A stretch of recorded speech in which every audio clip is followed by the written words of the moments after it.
Praise the lord. మన ప్రభువును రక్షకుడైన యేసుక్రీస్తు పరిశుద్ధ నామంలో యేసుతో అనుదినము అని ఈ పరిచర్య ద్వారా దేవుని యొక్క శ్రేష్టమైన వాక్యాన్ని వింటున్నా మీ అందరికీ నా హృదయపూర్వకమైన వందనములు. నా ప్రియ సహోదరి సహోదరుడా, చిన్న ప్రార్థన చేసుకుందాం మన వాక్యంలోకి వెళ్ళే ముందుగా. మహాగణుడ పరిశుద్ధుడైన మా తండ్రి, కృపా సత్య సంపూర్ణుడు అయిన మా ప్రియ పరలోకపు తండ్రి, నేను ఈ రోజు నీ వాక్యాన్ని మేము ధ్యానించుచుండగా మీరే మాతో మాట్లాడి మమ్మల్ని అందరినీ బలపరిచి నీ వాక్యంతో స్థిరపరిచి నీ వాక్యం మీద కట్టబడి నాయన ప్రభా నీ కొరకు నాయన ప్రభా మేము నాయన ప్రభా నాయన సరైన మార్గంలో నడిచే ధన్యత మీరే మా అందరికి అనుగ్రహించమని, ఈ మాటలు ఉంటున్న ప్రతి ఒక్కరిని దీవించి ఆశీర్వదించి ఫలింప చేయమని యేసయ్య పుణ్యనామంలో ప్రార్థించి వేడుకొంచున్నాం మా యెహోవా తండ్రి, ఆమేన్. God bless you. దేవుడు ఈరోజు మనతో మాట్లాడుచున్న మాట, ఒక ప్రశ్న మనం వేసుకోవాలి. ఏంటి అంటే, క్రీస్తులో నేను ఎవరిని అనే ప్రశ్న మనం వేసుకోవాలి. Who I am in Jesus Christ, నేను క్రైస్తులో ఎవరిని అనే విధంగా మనం చూస్తే మన యొక్క శారీరక తల్లిదండ్రులు మనకు స్వాస్థ్యాన్ని ఇస్తారు, భూములు ఇస్తారు, అలాగే ఆస్తి ఐశ్వర్యాలు ఇస్తారు, గోల్డ్ ఇస్తారు, సమస్తం అన్నీ ఇస్తారు. వాటి ద్వారా వాటిని పోషించుకుంటూ వాటిని పెంచుకుంటూ తల్లిదండ్రుల బాటలో మనం నడుస్తూ ఉంటాం. అలాగే పరమ తండ్రి కూడా మనకి ఒక స్వాస్థ్యాన్ని ఇచ్చారు. ఏంటి అంటే నీతి, యథార్థత, ప్రేమ, పవిత్రత, ఇవన్నీ స్వాస్థ్యాన్ని ఆయన మనకి ఇచ్చారు. కనుక మనము ఆయన నీతిని, ఆయన రాజ్యమును మొదట వెతికేవారిగా, ఆయన బాటలో మనం నడిచేవారిగా ఉండాలి. మన యొక్క శారీరక తల్లిదండ్రులకు మనం ఎంత అకౌంటబిలిటీగా ఉంటున్నామో దానికి మించి పరమ తండ్రికి కూడా అంత గొప్పగా మనం అకౌంటబిలిటీని మనం చూపించేవారిగా ఉండాలి. కనుక ఈరోజు నేను ఎవరిని అనే ప్రశ్న మనం వేసుకుంటే, క్రీస్తులో నేను ఎవరిని, నా జీవితం ఏంటి అనే మన యొక్క ప్రశ్న వేసుకుంటే, అపోస్తలుడైన పౌలు ఫిలిప్పీయులకు రాసిన పత్రిక 4:9 ఈ మాటను తెలియపరుస్తున్నారు. ఏమనంటే, మరియు మీరు నా వలన ఏమి నేర్చుకొని అంగీకరించుతురో, నా యందు ఉన్నట్టుగా ఏమి వింటురో, ఏమి చూచుతురో అట్టి వాటిని చేయుడి, అప్పుడు సమాధానకర్తయ్య దేవుడు మీకు తోడేయుండును. ఈ మాటలో మనము ఏమి నేర్చుకున్నాం ఆయనలో, ఆయన ద్వారా, ఆయన మాటలు వింటూ మనం ఏమి నేర్చుకున్నాం, ఏమి విన్నామో వాటిని చేయుడి అని వాక్యం సెలవిస్తుంది. అప్పుడు మనకి సమాధానాన్ని మనకు దేవుడు అనుగ్రహిస్తాడు. ఆది సంఘము, ఆది అపోస్తులు, ఆయన అందరూ కూడా వారు దేవుని యొక్క బాటలో నడిచారు. ఆయన మాట ద్వారా పట్టబడి ఉన్నారు నా ప్రియ సహోదరి సహోదరుడా. కనుక ఈరోజు క్రైస్తవునిగా, క్రీస్తును నమ్ముకున్న మనము ఆయన క్రియలను మనం ఎలాగా సొసైటీకి, సంఘానికి, ప్రపంచానికి, సమాజానికి మనం ఎలా చూపించేవారిగా ఉండాలి అంటే, మనం చూసిన ప్రతి ఒక్కరూ కూడా మనం వేసుకున్న డ్రెస్ను బట్టి, మనం మాట్లాడుతున్న మాటలను బట్టి కాదు, మన క్రియలను బట్టి, మన క్రియల్లో మనం క్రీస్తుని చూపించేవారిగా ఉన్నప్పుడే మనల్ని చూసిన అన్యజనులు వీరు క్రైస్తవులు, యేసుక్రీస్తుని నమ్ముకున్నారు కనుకనే వీరు ఇంత మంచి బాటలో నడుస్తున్నారని మన క్రియలను బట్టి క్రీస్తును ప్రకటించేవారుగా, క్రీస్తును కనపరిచేవారుగా మనం ఉండాలి. ఇతరులకు మనం అటువంటి మన యొక్క క్రియల ద్వారా క్రీస్తును మనం చూపించేవారుగా ఉండాలి నా ప్రియ సహోదరి సహోదరుడా. అపోస్తలుడైన పౌలు కొరింథీయులకు రాసిన 2వ పత్రిక 13:5 అంటున్నాడు, ప్రభువునందు ఎంత విశ్వాసం గలవారే ఉన్నారో మిమ్మల్ని మీరే పరిశోధించుకొని చూసుకుని అండి. మనం ఎంత విశ్వాసంతో ఆయన మీద మనం ఆధారపడి ఉన్నామో మిమ్మల్ని మీరే పరీక్షించుకునడని అపోస్తలుడైన పౌలు మాట్లాడుతున్నారు. కనుక నేను ఎలా ఉన్నానో దేవునిలో అని 7 లక్షణాలు మనం ఇలా జీవిస్తున్నామా లేదా దీనికి వ్యతిరేకంగా జీవిస్తున్నామా అనేది మనం చూసుకున్నట్లయితే, మొదటగా నీవు మండే క్రైస్తునిగా ఉన్నావా, సండే క్రైస్తునిగా ఉన్నావా అంటే, ఇక్కడ మనం చూసుకుంటే నీలో మంట పుడుతుందా, మంట ఉందా? సండే ఆరాధనకి వెళ్ళి వచ్చేసి ఏదో వెళ్ళాము, వచ్చాము, కానుకేసేసాము అన్నట్లుగా జీవిస్తున్నావా?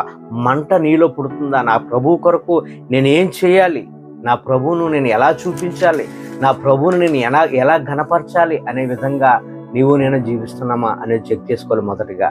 రెండోదిగా, మనము కన్నీరు కార్చే క్రైస్తువులుగా ఉన్నామా, కానుకలు ఇచ్చే విశ్వాసిగా మనం ఉన్నామని చూసుకుంటే, రోజుకో గంట ప్రభు సన్నిధిలో, ప్రభు పాదాల యొద్ద మనము గడుపుతున్నామా, కన్నీటి ప్రార్థన చేయగలుగుతున్నామా, ఆయనతో మనము ఏకాంతంగా ఆయనకి మనకి రిలేషన్ ఉందా, లేదా కానుక ఇచ్చేసాను కదా దేవుడు నన్ను క్షమిస్తాడులే, కానుక దేవునికి పంపించేశాను కదా, దేవుని సన్నిధిలో వేసేసాను కదా, నా ప్రతి బాధ కూడా దేవుడు తీర్చేస్తాడనే విశ్వాసంలో ఉన్నావా? ఒకసారి చెక్ చేసుకున్న ప్రియ సహోదరి సహోదరుడా, ఈరోజు వాక్యం అంతా కూడా మనకు ఒక ప్రశ్నగా దేవుడు మనకు మాట్లాడుతున్నారు.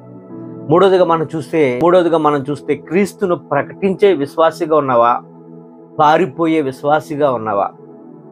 శ్రమ అయినా, కష్టమైన, శోధనైనా, బాధ అయినా, ఏదైనప్పటికీ కూడా శ్రమ వచ్చినప్పుడు మనం నిలబడే క్రైస్తులుగా ఉన్నామా? అయ్యి బాబు, ఈ గొడవ నాకెందుకులే, ఈ సమస్య నాకెందుకులే, ఏదో నేను నెమ్మదిగా చర్చికి వస్తున్నాను, మామూలుగానే ఉంటున్నాను అంటూ మనం చల్లబడిపోయే విశ్వాసిగా మనం ఉన్నామా? అవసరమైతే ప్రభు కొరకు ప్రాణాలు ఇచ్చే క్రైస్తులుగా ఉన్నామా? మనం క్రీస్తుని ఎలా చూపిస్తున్నాం సొసైటీకి? నాలుగోది మనం చూస్తే వాస్తవిక క్రైస్తవునిగా ఉన్నావా, లేదంటే వాస్తుని నమ్మే క్రైస్తునిగా ఉన్నావా? నా దేవుడు నాతో ఉన్నాడు, భయం ఏంటి? ఈ లోకంలో నా దేవుడు గొప్పవాడు, ఆయన మాట ఇచ్చినవాడు, నమ్మదగినవాడు అని ప్రతిరోజు దేవుని మీద ఆధారపడి ఉన్నావా? లేదా వాస్తును నమ్ముకొని ఈరోజు తిథి ఏంటి, ఈరోజు నక్షత్రం ఏంటి, ఈరోజు మంచిదా కాదా అని వాస్తు మీద నమ్మకంతో ఉండి ఎదురులు చూడటం, ఈ రకరకాల లోకానుసారమైన వాస్తును నమ్ముకొని కానీ జీవిస్తున్నావా? ఒకసారి ప్రశ్న వేసుకో. క్రీస్తుని నువ్వు ఎలా చూపించగలుగుతున్నావు? ఐదోదిగా మనం చూసినట్లయితే ఆత్మల సంపాదన ఉన్న విశ్వాసిగా ఉన్నావా? ఆస్తులు సంపాదించుకునే విశ్వాసిగా ఉన్నావా? నేను ఈరోజు ఎంతమందికి నా ప్రభును ప్రకటించాను? ఈరోజు నేను విన్న వాక్యాన్ని ఎంతమందికి నేను షేర్ చేసుకోగలిగానే? ఎంతమందిని ప్రభు వద్దకు తీసుకురావాలి? అయ్యో నా సహోదరులు, అయ్యో నాతో పనిచేస్తున్న వారు లోకానుసారమైన వాటిని ఆశిస్తూ వ్యర్థంగా జీవిస్తున్నారు, చీకటిలో ఉన్నారు, వారికి ఎలాగైనా సరే వాక్యం బోధించి వారిని కూడా రక్షించాలనే కొర్నేలి లాంటి హృదయము, అటువంటి దప్పిక, ఆత్మల పట్ల దప్పిక నీకుందా నా ప్రియ సహోదరి సహోదరుడా? లేదా ఆస్తులు సంపాదించుకునే వాడిని ఉన్నావా? ఈరోజు నేను ఎంత సంపాదించాను, రేపు ఎంత సంపాదించాలి, ఎలాగా ఈ బిజినెస్ ఇంకా డెవలప్ చేసుకోవాలి, ఎలాగ డబ్బులు ఈరోజు రాబట్టుకోవాలనే నువ్వు ఆస్తుల మీద మమకారం కలిగి ఉన్నావా? ఒకసారి చెక్ చేసుకో. ఆరోజుగా మనం చూస్తే ప్రభువును చూపించే విశ్వాసగా ఉన్నావా? నిన్ను నువ్వు చూపించుకునే విశ్వాసగా ఉన్నావా?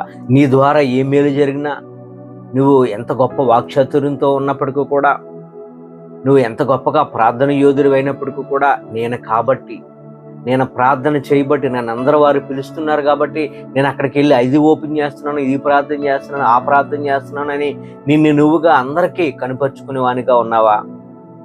లేదా క్రీస్తును మహిమపరుస్తూ దేవుని గణపరిచేవానిగా ఉన్నావా? లేదా నీ గొప్పలు నువ్వు చెప్పుకునే విశ్వాసగా ఉన్నావా? ఏ రోజు ఎలాగ అనుకున్నాడు, దేవుని మహిమపరచకుండా నా యొక్క వాక్ చాతుర్యాన్ని బట్టి నేను మాట్లాడగానే తన హృదయంలో అనుకున్నాడంట. అక్కడికక్కడ అతడు పురుగును పట్టి చనిపోయినట్లుగా మనం చూస్తాం. అదే నెబుకద్నెజరు కూడా ఈ యొక్క బబులోను మహాసామ్రాజ్యము నా బలాతిక్రమాన్ని చూపిస్తుందని హృదయంలో అనుకున్నాడట.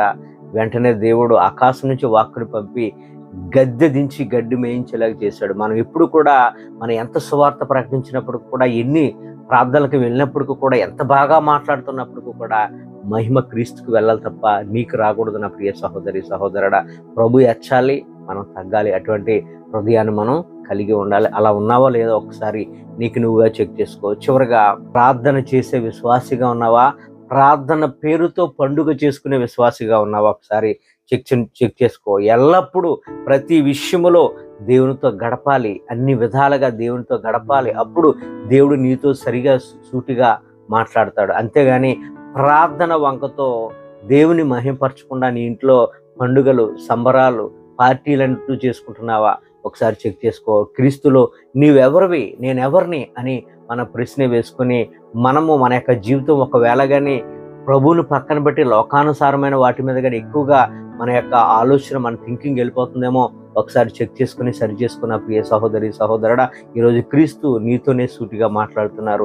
నువ్వు ఎవరివి క్రీస్తులో, ప్రభువులో నువ్వు ఏం చేస్తున్నావు అనేది ఈరోజు దేవుడు మనతో మాట్లాడే కనుక మరి నేను ఎవరిని అని ప్రభువును మనం అనేకులకు చూపించేవానిగా ఈ 7 విషయాలు ఏమైతే మనం మాట్లాడుకున్నామో, ఇంకా చాలా విషయాలు ఉన్నాయి. దేవుడు నాకు తెలియపరిచినవి 7. ఇంకా మనం కొన్ని ప్రశ్నలు వేసుకుంటే నేను ఎవరిని క్రీస్తులో అనేది వేసుకుంటే మనం క్రీస్తును అనేకులకు మనం చూపించగలము. ఈ కొద్ది మాటలు దేవుడు మనందరి జీవితంలో నెరవేర్చి ఫలింపచేయును గాక.